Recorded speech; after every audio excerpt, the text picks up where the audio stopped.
हम जो आज चर्चा करेंगे यहाँ ये बताएंगे कि जो अपनी आत्मा को नहीं जानता वह पूरे 3 लोग को कैसे जानेगा।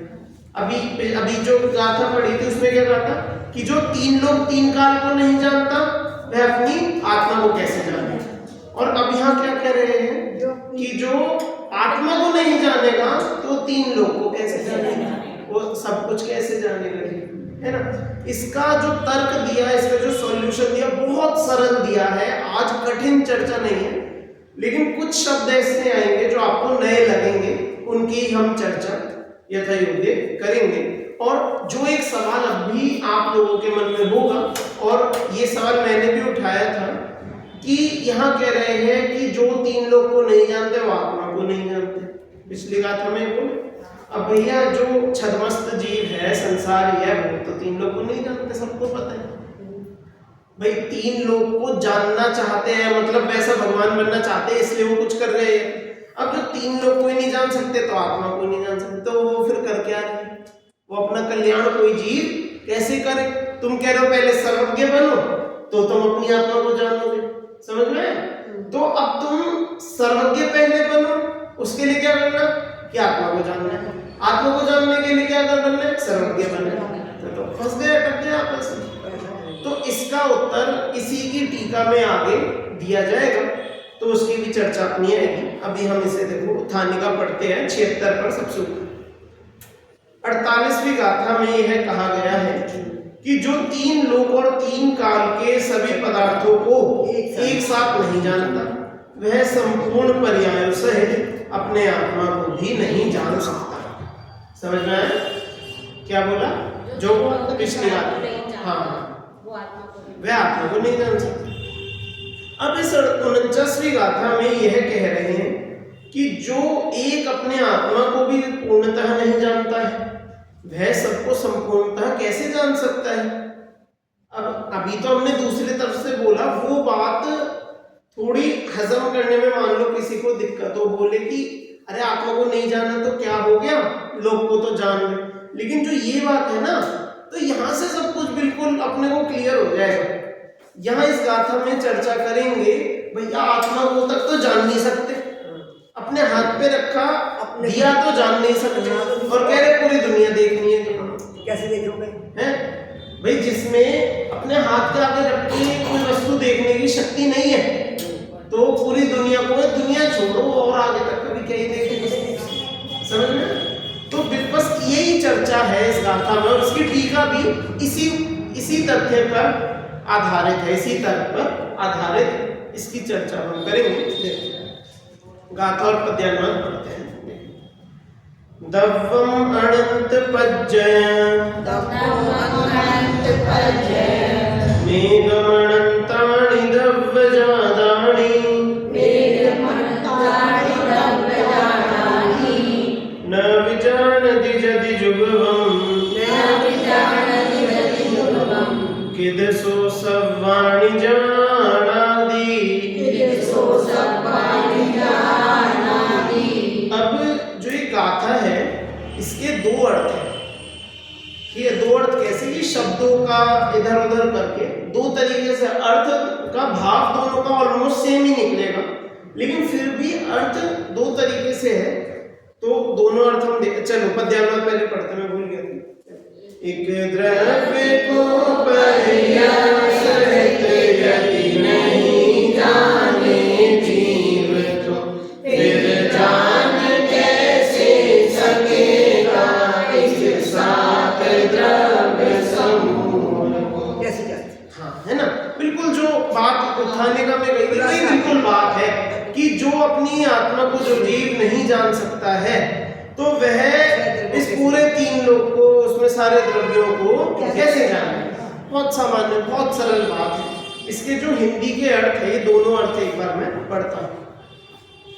जो पुरुष अनंत पर्याय वाले एक द्रव्य को और अनंत द्रव्य समूह को एक साथ नहीं जानता। अब जो ये अर्थ है ना, थोड़ी अलग वाला अर्थ है, पर ये गाथा से ज्यादा मैच होता है। अगर सीधा सीधा हम गाथा का अर्थ निकालेंगे तो ये वाला अर्थ ज्यादा मैच होगा। देखो क्या बोल रहे हैं, जो पुरुष अनंत पर्याय वाले एक द्रव्य को एक साथ नहीं जानता। क्या मतलब इसका? एक द्रव्य एक द्रव्य आत्मा। अब यहाँ कह रहे हैं कि आत्मा जिसकी अनंत पर्याय है और अनंत द्रव्य समूह उनकी भी ठीक है पर्याय है, तो आत्मा को और द्रव्य को जो साथ में नहीं जान सकते, तो वह पुरुष सबको कैसे जानेगा, है ना? तो सबको कैसे जानेगा, ये तो पहला अर्थ है।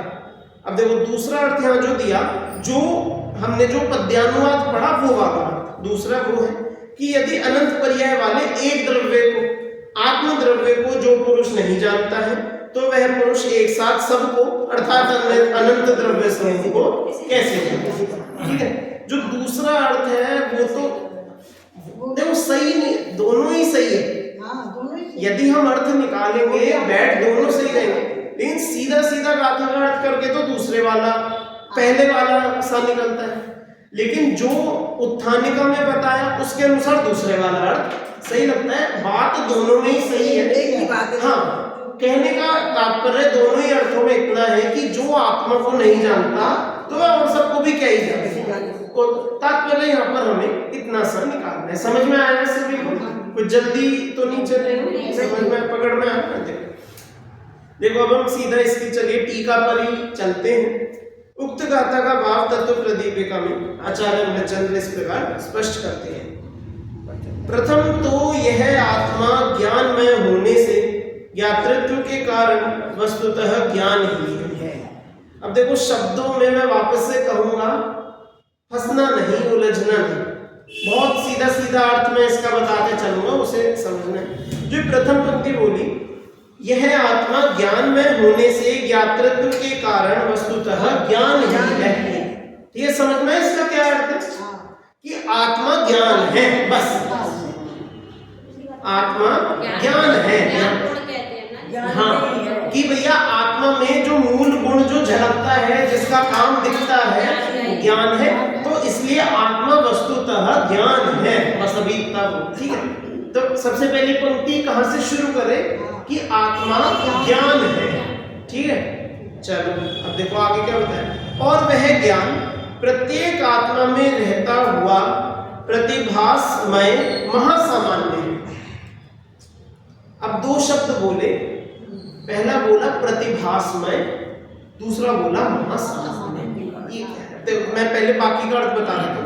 यहाँ बोल रहे कि वो जो ज्ञान है सब अपनी अपनी आत्मा में रहता हुआ, जो ज्ञान है वो ज्ञान किसका है? आत्मा का, तो वो ज्ञान उसी आत्मा में ही रहेगा।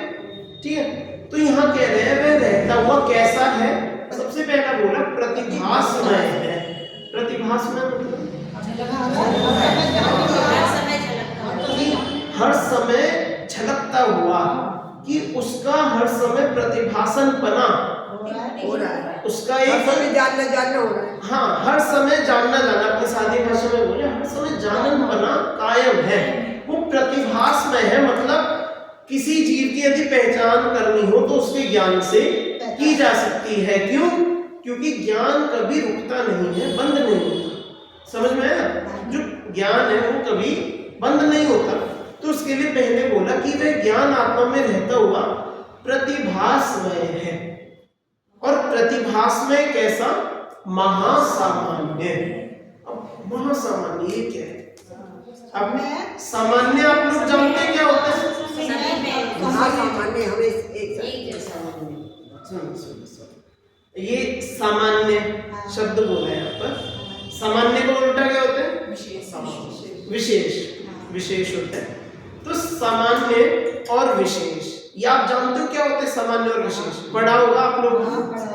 देखो वही मुझे यही उम्मीद थी कि आप लोग स्वाध्याय इतने हैं कि आपको सामान्य विशेष का कॉन्सेप्ट पता होगा। चलो ये बताओ, सामान्य और विशेष किस विषय की चर्चा में? सामान्य तो सभी जीवों में है, विशेष अपने अपने अपने अपने विशेष तो अपनी आप दोनों ही है ना। ठीक है, चलो देखो आपने उस द्रव्य के अनुसार बोला, वो भी क्या वही बात सही है। बस जो हम अभी चर्चा थोड़ी करेंगे ना, ये जानने की अपेक्षा से करेंगे। ठीक है, कि क्या जानने में आता है और कौन किसको जानना है। समझ में? जो आपने सबसे पहले बोली थी ना बात कि सामान्य कैसे, कि सब कुछ उसमें व्याप्त बात है कि वह सबको जाने इसलिए सामान्य, बात वही निकलेगी, बात वही सही बैठेगी, लेकिन कैसे ये हमें थोड़ा समझना जरूरी है। तो अब देखो हमने परीक्षा मुख पढ़ी है, किसी ने यहाँ पढ़ी होगी, चलो पढ़ी, शुरू की पढ़ी है। तो उसका जो चौथा वो है अध्याय, बोलो जो उनका चौथा अध्याय, नहीं एक ही अध्याय पूरा नहीं हुआ। अच्छा ऐसा, चलो कोई बात नहीं, ठीक है। परीक्षा मुख भी छोड़ो, मैं आपको सामान्य बताता हूँ। जब प्रमाण की चर्चा करते ना, प्रमाण मतलब क्या, प्रमाण तो पता होगा जब पहला पढ़ा आपने शुरुआती, बताओ प्रमाण कैसे कहते हैं? स्पष्ट क्या हो, प्रमाण में सारी वस्तु का जो प्रमाण होता है, वस्तु का ग्रहण, हाँ पूर्ण वस्तु, ठीक है बिल्कुल। प्रमाण का मतलब है कि वस्तु को पूर्ण रूप से जानने वाला जो ज्ञान है उसके सभी परिप्रेक्ष्य से। बाकी परिभाषा क्या लगे किसी को? स्वपूर्वार्थ व्यवसायात्मकम ज्ञानम, ऐसे क्या लेंगे? ज्ञानम प्रमाण, इसका अर्थ क्या लेंगे? एक तो स्व को जानना प्रमाण, फिर अपूर्व को, अपूर्व मतलब पहले जो वस्तु जानी ना गई हो हमारे द्वारा। स्व अपूर्व अर्थ, अर्थ मतलब पदार्थ, अर्थ मतलब पदार्थ। स्वपूर्वार्थ व्यवसायात्मकम, व्यवसायात्मक मतलब निश्चयात्मक, कि जो बिल्कुल सही जाने, उसमें शंका ना रहे, डाउट ना रहे या अधूरापन ना रहे, निश्चयात्मक सटीक जाने, निश्चयात्मक सर। तो व्यवसायात्मकम और ज्ञानम, कि ज्ञान हो, मतलब दर्शन मात्र होकर ना रह जाए, अधूरा मतलब कि जानने से पहले ही रुक गया या ज्ञान हुआ ही नहीं, तो ज्ञान होना उसको प्रमाण कहते हैं। तो प्रमाण की क्रिया में तीन क्रियाएं आती हैं। एक तो जानना, दूसरा होता है विषय, उसका क्रिया नहीं बोलेंगे, मतलब तीन उसके अंग होते हैं। एक पहला होता है जानना जो प्रमाण करना, दूसरा होता है जिसको जाना गया उसे कहते हैं विषय, और तीसरा होता है फल। फल फल मतलब कि जान के क्या मिला, विषय को जाना तो उसका हाँ कि भाई विषय को कुछ जान रहे हैं ना, तो उससे मिला क्या, क्या क्यों जान रहे हो, क्या करोगे जान रहे, तो फल, ऐसा ठीक है। तो जो विषय है ना, तो प्रमाण के विषय दो तरीके से कहे गए हैं, सामान्य और विशेष। वहां पर आता है मूल रूप से सामान्य और विशेष, की सामान्य विशेषात्मको तदर्थो विषय, ऐसा वो चौथे अध्याय में उसका ऐसे इस, और फिर पूरी सामान्य विशेष की चर्चा है कि जो प्रमाण होता है वो सामान्य विशेषात्मक जानता है। अब आप कहेंगे कि सामान्य या विशेष ऐसे अलग अलग करके जानेंगे तो ये तो नए विवक्षा हो जाएगी, अधूरा अधूरा। तो यहाँ ऐसा है कि सामान्य को अलग से जानना वह भी प्रमाण है, विशेष को अलग से जानना वह भी प्रमाण है, और सामान्य विशेषात्मक पूरा जानना वह भी प्रमाण है। ठीक है, पूरे सामान्य से भी संपूर्ण वस्तु को जानना, हाँ, और विशेषों के माध्यम से भी संपूर्ण वस्तु को ही जानना, और सामान्य विशेषात्मक दोनों परिप्रेक्ष्य लेके तो भी पूरी वस्तु को ही जानना। तो ऐसे प्रमाण होते हैं। अब देखो यहाँ पर जो अपनी चर्चा है, यहाँ कह रहे हैं कि जो ज्ञान है वो महासामान्य है। ज्ञान क्या है? महासामान्य। समझ में आया?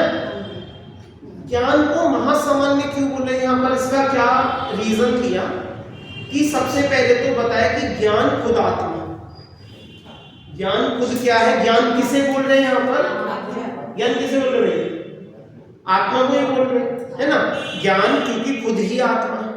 अब ज्ञान अन्यों को तो जान ही रहा है, लेकिन स्वयं को भी जान रहा है ना। अब उस ज्ञान में देखो, पिछली टीका याद है सबको, जो भी पिछली गाथा की टीका पढ़ी थी, ख्याल में कि नहीं है? थोड़ा बहुत मैं याद दिला देता, कोई बात नहीं। जो पिछली टीका में आपको ये विषय याद है क्या, वहां आया था कि आत्मा में तो पूरी दुनिया दिख रही है। अब जो जीव उस आत्मा को ही नहीं देखेगा, उसे बाकी दुनिया कैसे देखेगा, बाकी पूरा तीन लोग, तीन काल कैसे, वो विषय है ना। तो अब जब सब कुछ उसी ज्ञान में दिख रहा है और ज्ञान ज्ञान को भी ज्ञान में ही देख रहा है, तो वो सब कुछ एक महासामान्य हो गया। समझ, महासामान्य कैसे कि पूरा तीन लोग भी वही है, आत्मा स्वयं भी वही है। तो जो स्वपर जितना संपूर्ण ज्ञेय था वो सब उस एक ज्ञान के अंदर ही है। तो इस अपेक्षा से ये महासामान्य, क्यों? जो अन्य विषयों को जानना था वो भी वही है, जो ज्ञान जो ज्ञान स्वयं को जान रहा है तो वह भी वही है, तो इसलिए ये महासामान्य। समझ में आया? अब देखो मैं आपको वापस से याद दिलाऊंगा, विषय कठिन नहीं है, बस यहाँ पर इस बात को प्रूफ करना है। इस बात को महासामान्य लिखा हुआ है, आपने तो कहा कि आत्मा में सब कुछ लगा हाँ, महासामान्य। हाँ। एक इसका अर्थ ये भी हो सकता है कि सिर्फ जानना ही महासामान्य है, कि जैसे विशेष में लेंगे मति शुद्ध अवधि मन ये इसके विशेष हो गए। हाँ, तो ये सिर्फ जानना बना ये महासामान्य। हाँ, अब देखो इसमें इस पर विचार नहीं किया, बाकी देखो अगर हम अभी विचार करें, सबसे पहली बात तो ये केवली की चर्चा है, ठीक है? तो मतिश्रुत अवधि मन पड़ेगा तो सवाल है ना, केवल ज्ञानी का केवल ज्ञानी। तो महासामान्य में केवल हाँ। सामान्य विशेष की बात कर रही हूँ। हाँ, हाँ। विशेष में तो जैसे मति शुद्ध हो जाएंगे ना, ज्ञान के ही वो विशेष हैं। ठीक तो है। और सामान्य में सिर्फ ज्ञान जानना बस ऐसे वो जानन बना सिर्फ सामान्य हो गया। देखो हाँ ठीक, देखो क्योंकि वो जानन बने वाली बात की सिर्फ जानना हो रहा है, वो अभी यहाँ पर विषय में है नहीं, वो बात सही है, लेकिन उस बात हाँ है केवली की बात, हाँ, और केवली के भी वो बात बिल्कुल सही बैठेगी, जो आपने बोला बिल्कुल बात सही है, लेकिन अभी वो विषय चल नहीं रहा यहाँ पर अभी, क्योंकि मुद्दा ये है कि वो जीव जो आत्मा को नहीं जान पा रहा, वो तीन लोग को नहीं जान सकता, मुद्दा भी ये चल रहा है, इस बात को हमें सिद्ध कर रहे हैं। सिर्फ जानन पना वो तो उसमें किसी को शंका नहीं है, उसमें वो भी कह रहे हैं हाँ भैया सिर्फ जानते और कुछ नहीं करते, ठीक है, हम भी इसी बात को सत्य कह रहे हैं, इसमें सवाल कोई नहीं। सवाल इस पर है कि आत्मा को जाने बिना तीन लोग को जाना जा सकता है, या तीन लोग को जाने बिना आत्मा को जाना जा सकता है, तो इस बात की अपनी चर्चा भी यहाँ चल रही। अब देखो तो ये महासामान्य आया कि नहीं समझ? महासामान्य मतलब वो जो आत्मा पूरा जो जानन, जो उसकी ज्ञान, जो ज्ञान है, जो उस ज्ञान में आत्मा, ज्ञान जिस आत्मा में है वह पूरा महासामान्य। अब देखो वह प्रतिभास में महासामान्य, प्रतिभास में अनंत विशेषों में व्याप्त होने वाला है। क्या बोला? कि वो जो महासामान्य है ना, जो प्रतिभास में महासामान्य, तो वह किसमें व्याप्त हो रहा है? कि प्रतिभास में अनंत विशेषों में, किसमें? अनंत विशेषों में व्याप्त होने वाला है, और उन विशेषों के निमित्त सभी द्रव्य और उनकी सभी पर्यायों कहकर गुण भी आ गए उसमें। द्रव्य और पर्याय से ये नहीं सोचना कि गुण को छोड़ दिया, द्रव्य पर्याय बोलकर द्रव्य गुण पर्याय तीनों ले लिया। हाँ हाँ वैसे, हाँ जी हाँ जी, तो द्रव्य पर्याय में द्रव्य गुण पर्याय सब आ गए। तो यहाँ पर क्या कह रहे हैं कि जो पहले तो वह आत्मा, उसका वह ज्ञान, वह कैसा? महासामान्य, और वह जो महासामान्य है वो इन अनंत विशेषों में व्याप्त हो रहा है। अनंत विशेषों में व्याप्त होना मतलब कि उस ज्ञान में वे सारे विशेष झलक रहे हैं। अब यहाँ पर इस तरह की भाषा के बोले नहीं बोल सकते थे कि भैया वे ज्ञान उन सबको जान रहे हैं, छुट्टी करते बोलते हैं ज्ञान अनंत पदार्थों को जान रहे हैं, बोल दो अनंत द्रव्य अनंत पर्यायों को वह ज्ञान जान रहे हैं सब। लेकिन यहाँ क्या बोला कि प्रतिभास में अनंत विशेषों में वह ज्ञान, पहले तो बोला व्याप्त हो रहा है, फिर बोला इन विशेषों में निमित्त सभी द्रव्य और उनकी पर्याय। मतलब उन विशेषों में निमित्त का मतलब क्या? सभी द्रव्य कि अब ये भी हमने पिछली गाथा की टीका में इसकी चर्चा की थी, आपको ख्याल में यदि चर्चा ये थी कि जो, और पिछली क्या पूरे अधिकार में यही चर्चा की है कि जैसे शीशे में के आगे कोई वस्तु रखी है तो वस्तु उसमें पूरी की पूरी दिखती है, लेकिन वो पर्याय किसकी है? शीशे में जो झलक आ रही है वो उस वस्तु की पर्याय है या शीशे की पर्याय है? शीशे की पर्याय है। क्या उस वस्तु को उसमें कुछ घुस गया क्या? क्या शीशा उसमें घुस गया क्या? तो उसने उसमें क्या, उस वस्तु ने शीशे में क्या किया? तो उसमें निमित्त है कि वह उसमें निमित्त है, इतना सा काम है। ऐसे यहाँ कह रहे हैं कि वो जो आत्मा के अंदर जो विशेष बन रहे हैं वो विशेष किसके निमित्त से हुए? कि उन अनंत द्रव्य और उनकी पर्यायों के निमित्त से वे विशेष बने। बात बहुत सरल है, बात बहुत छोटी है, थोड़ा सा बस शब्दों में जीव बह जाए। तो जो ज्ञान के विशेष बने वो द्रव्यों के निमित्त से बने। हाँ, द्रव्य पर्यायों के, हाँ मतलब ठीक है, दोनों ही बातें, द्रव्यों के निमित्त से, द्रव्यों के पर्याय के निमित्त से। ये तो हमने पीछे भी की है ना चर्चा, ख्याल है कि नहीं है? पीछे की गाथाओं में, बीच की गाथाओं में की है ना चर्चा ये वाली, कि कैसे, जब वहां पर वो चर्चा में याद दिला देता हूँ, जहां पहले बताते हैं कि ज्ञान और ज्ञेय में भेद है, फिर कहते हैं ज्ञान ज्ञेय में अभेद है, फिर वापस से कहते हैं कि ज्ञान ज्ञेय में भेद है, फिर कहते हैं ज्ञान ज्ञेय में अभेद है। याद है चर्चा आपने बार बार आ रही थी? तो कैसे कैसे आर्गुमेंट दिए थे, कैसे कैसे तर्क दिए थे, ख्याल है ना? कि कभी तो कहते हैं जब तक वो एक में एक नहीं होंगे तो जानेंगे कैसे, है ना? फिर कभी कहते हैं कि वो वस्तु तो वहीं रखी है, आत्मा वहीं बैठी है, वो तो बिल्कुल अलग है। फिर कहते हैं कि उसके जो प्रतिबिंब बना वो तो ज्ञान का ही आकार है और वस्तु तो अपनी जगह स्थित है, तो इसलिए दोनों में भेद है। ज्ञान के ऐसे कर करके खूब याद है, सबको नहीं है? तो यही बात कह रहे हैं बस यहाँ पे। क्या बात कह रहे हैं यहाँ पे? कि उस आत्मा जो महासामान्य रूप आत्मा में अनंत विशेष है, और वे अनंत विशेष कहां से आ रहे हैं? द्रव्य और पर्याय। इतना सा समझाना था। विषय मैं मानता हूं थोड़ा कभी कभी जटिल लगेगा, पर है सरल जब अपनी भाषा में समझ में आते हैं। थोड़ा अभी ख्याल में आया कि नहीं आया? हाँ, तो अरे स्थिर भी नहीं करना, मैं तो कह रहा हूं आप अंत में मुझसे एक बार ये बोलो भैया इसका सार बता दो, मैं आपको वो एक लाइन में बता दूंगा क्लियर। अब देखो मैं इसका सार बताऊं भी क्या बोल रहे हैं। सबसे पहले लो एक आत्मा, ये रिमोट है, मान लो ये आत्मा।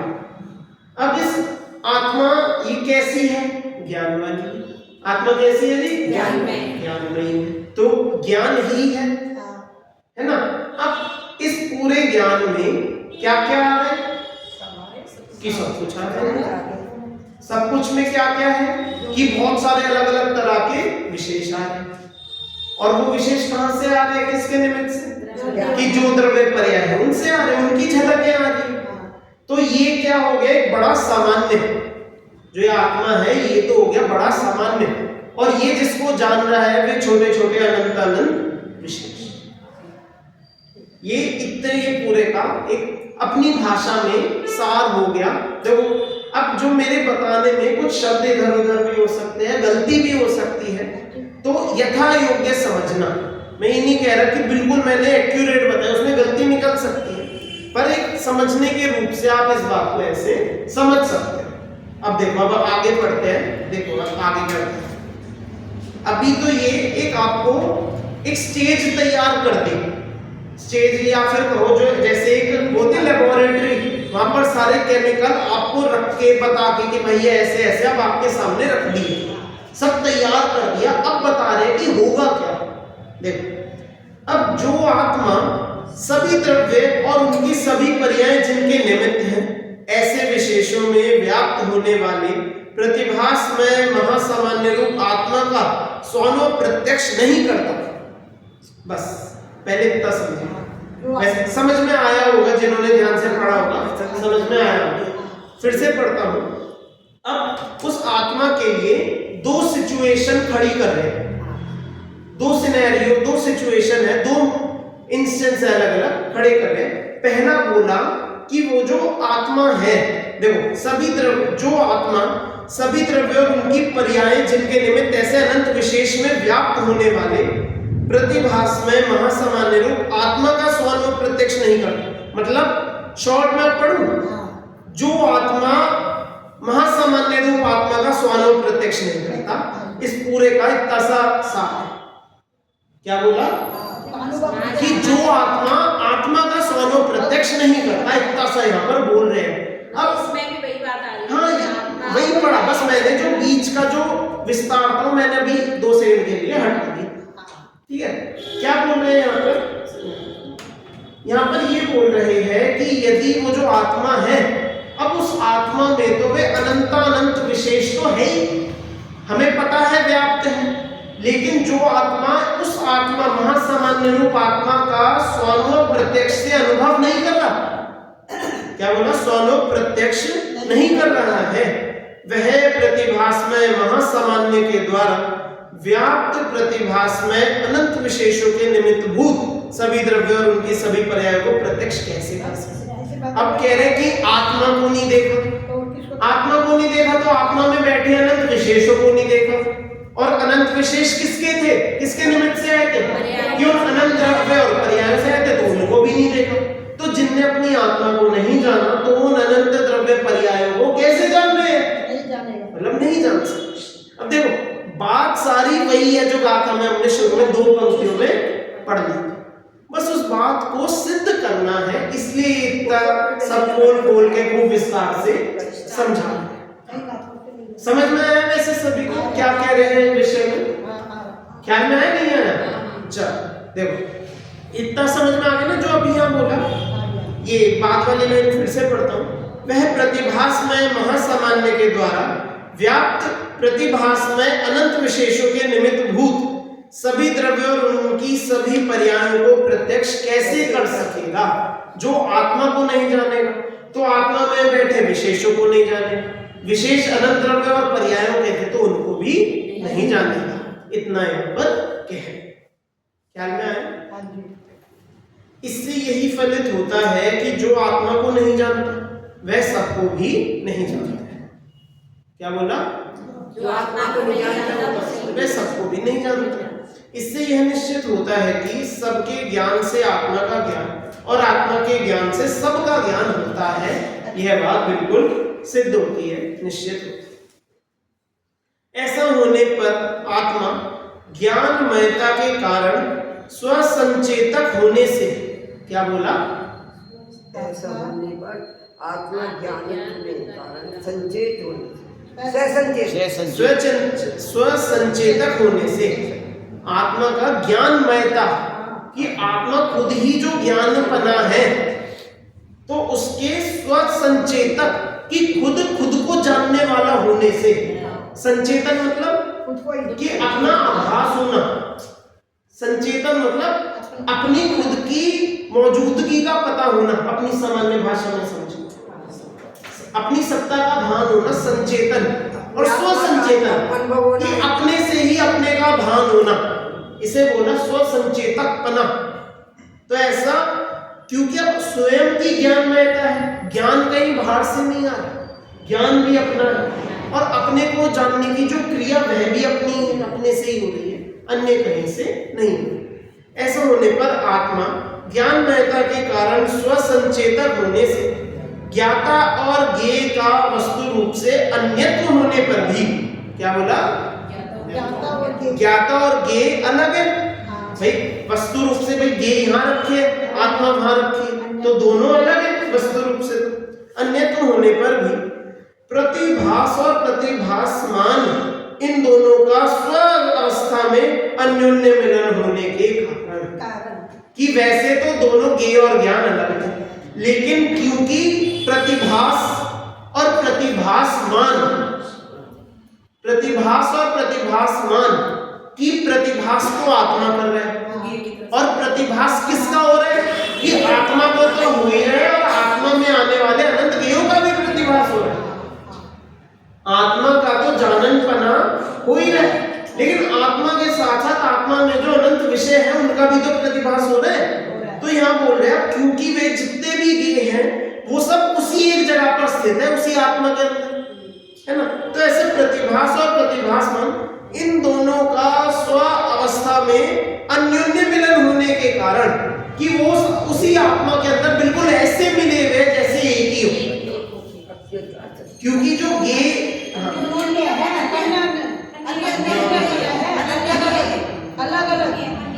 अच्छा ठीक है एक मिनट देखो अन्योन्य मिलन, आगे पढ़ो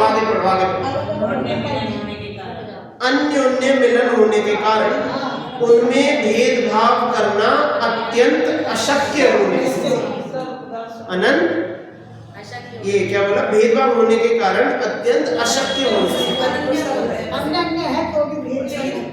उसे हाँ जो होना, जो जिस हिसाब से हम कह रहे हैं वैसे अनन्य बोलना ज्यादा सही है, अन्योन्य मिलन का यहाँ पर या तो देखो जो शब्द लिखा है सही लिखा होगा क्योंकि टीका का सीधा अर्थ है, ठीक है, संस्कृत टीका का ही अर्थ है। मैं 1 मिनट में देख के बताऊं। हाँ देखो ये स्वस्यम अवस्थायाम अन्योन्य संवलन, दोबारा से पढ़ो। नहीं वो संस्कृत का पढ़ा मैंने, कोई नहीं, ऊपर भी अन्योन्य ही लिखा है, अनन्य नहीं लिखा। ऊपर नहीं अन्य है। हाँ अन्य है तो अन्योन्य है, इसका अर्थ यहाँ कैसे बैठेगा देखो वो मेरी ख्याल में भी नहीं है। मैं तो अनन्य वाला ही अर्थ समझ रहा था, अन्योन्य से या जो भी अर्थ होगा मैं देख के या तो मैं पूछ के बताऊं। अभी अपन इतना समझ लो तो इसमें दिख रहा ना कि अन्य अन्य मिलन होने के कारण भी एक बात करना अशक्य है, भेदभाव नहीं है। हाँ ऐसा कह लो। अशक्य है भेदभाव। अब देखो अर्थ निकालने में तो फिर हम कुछ भी निकाल देंगे, मैं इसलिए मन से नहीं बोलूंगा, मन से बना के मैं पूछकर ही सही बताऊंगा। बाकी जैसा आपने बोला कि दो अलग अलग है फिर भी मिलन है, इस तरह का अन्योन्य मिलन, क्योंकि स्वपर का भेद विज्ञान और पूरा है। लेकिन यहाँ जो आगे बात कर रहे हो वो तो पकड़ो, यहाँ कह रहे हैं कि उनमें भेदभाव करना अत्यंत अशक्य होने से, कि भेदभाव भी तो नहीं कर पा रहे हम लोग वहां देख के। देखो उनमें भेदभाव करना अत्यंत अशक्य होने से सर्व पदार्थ समूह आत्मा में प्रविष्ट हो गए हो कि भांति प्रतिभाषित होते हैं, ज्ञात होता है।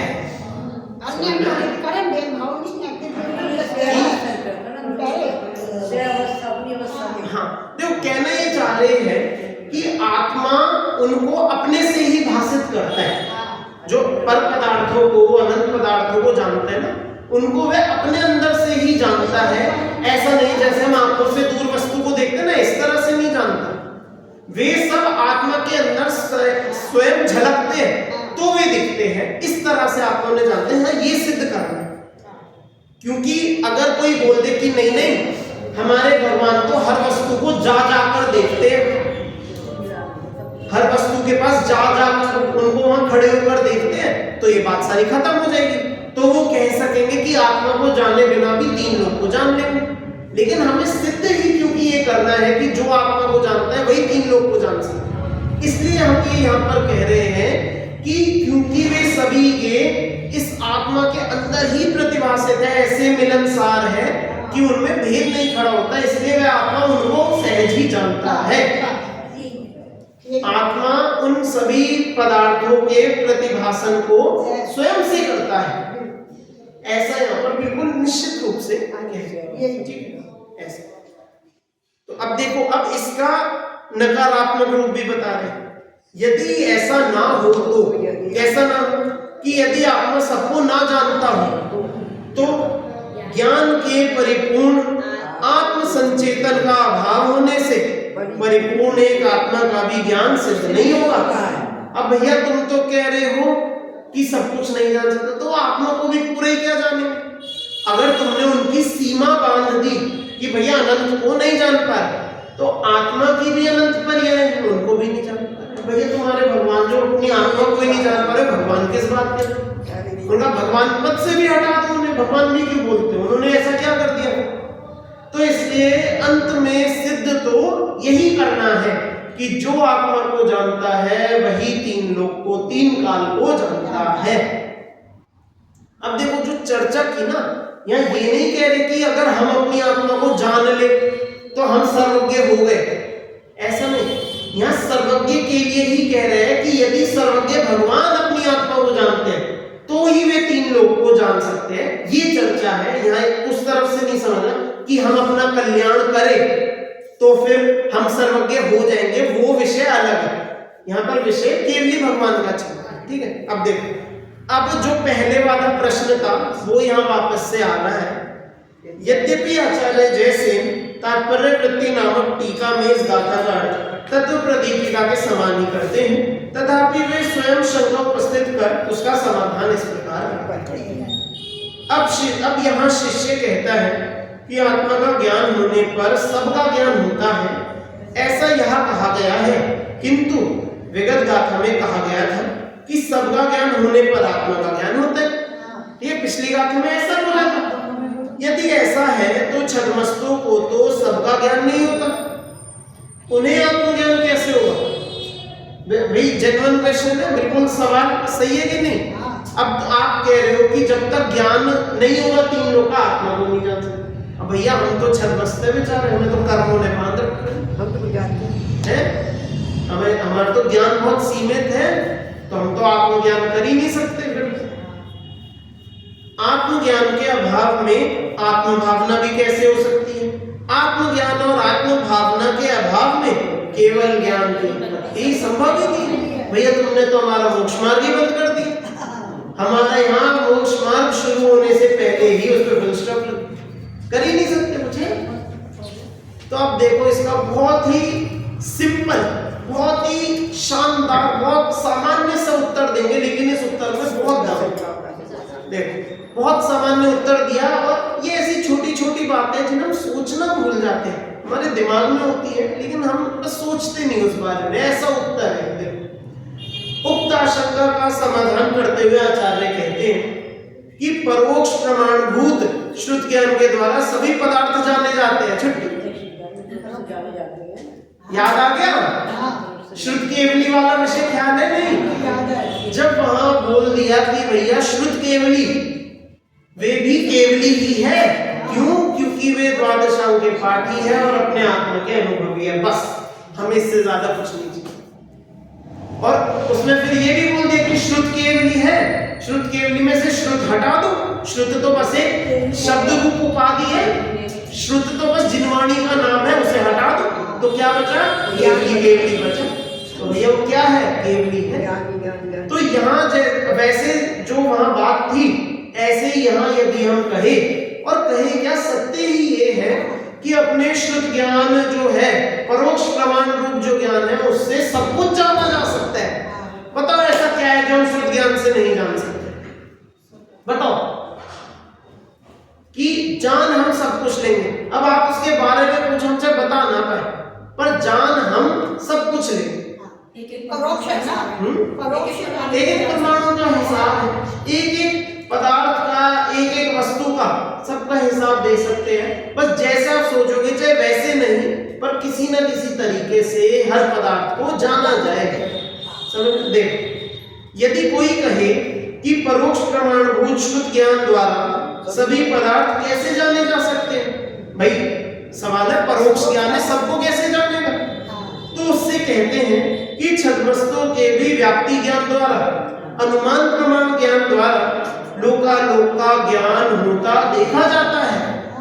कि भैया दो ज्ञान बताए यहाँ पर, एक तो व्याप्ति ज्ञान, व्याप्ति ज्ञान मतलब जो तर्क होता है ना, और दूसरा बोला अनुमान, कि हम तर्क और अनुमान के माध्यम से पूरे तीन लोग को नाप के आ सकते हैं।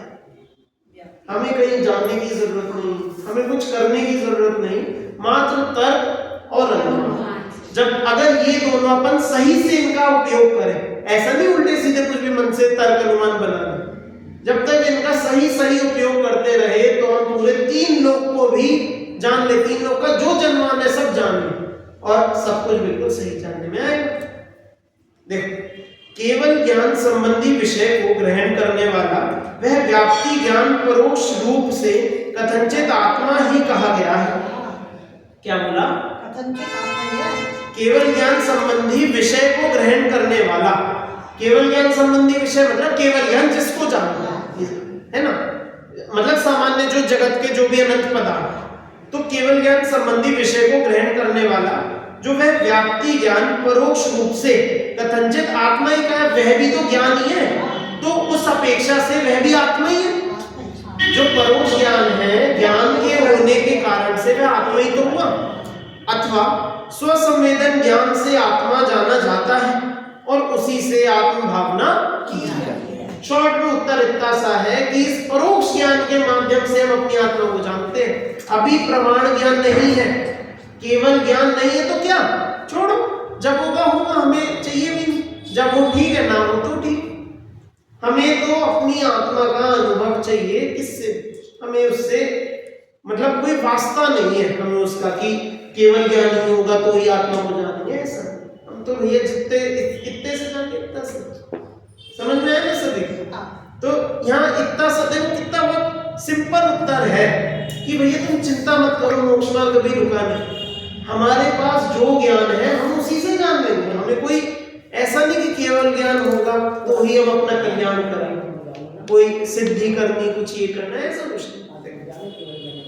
हाँ, अब देखो ये हो गया अपना। अथवा स्वसंवेदन ज्ञान से आत्मा जाना जाता है और उसी से आत्म भावना की जाती है, और उस रागादि विकल्प रहित स्वसंवेदन ज्ञान रूप आत्म भावना से केवल ज्ञान उत्पन्न होता है। इस प्रकार उक्त कथनों में कोई दोष नहीं है। क्या है यह इसको जो ये भी बात वाली चर्चा, ये समझ में आई ना सभी को, कि यदि अपने को चिंता है कि ज्ञान के बिना हम आत्मा को नहीं जान पाएंगे, ज्ञान मतलब केवल ज्ञान, केवल ज्ञान के बिना हम आत्मा को नहीं जान पाएंगे, तो ऐसा नहीं है। अपना जितना भी ज्ञान है उसी को ही हम उपयोग में लेकर अपनी आत्मा को जानेंगे, और जब आप जहां उस आत्मा को जानेंगे तैसे तैसे कार्य बनता जाएगा, वैसे वैसे होता जाएगा। तो इस तरह से पूरा यहाँ पर सिद्ध किया, क्या सिद्ध किया कि जो जीव ज्ञान से मतलब जो आत्मा को जानता है वह तीन लोग को जानता है, और जो तीन लोग को जानेगा वह आत्मा को जानते हुए ही उस तीन लोग को जानेगा। आत्मा को जानना दोनों तरफ में नियमित रूप से होना है, और तीन लोग को जानना भी नियमित रूप से होना ही होना है। दोनों में आपस में मतलब कोई विकल्प नहीं है, ऑप्शन नहीं है कि ये चुन लो या ये चुन लो, दोनों कार्य साथ में होने ही होने जरूरी है, निश्चित रूप से होने ही। अभी फिर हम इतनी चर्चा करते हैं, समय भी काफी हो गया, शेष चर्चा अगले प्रश्न में करेंगे।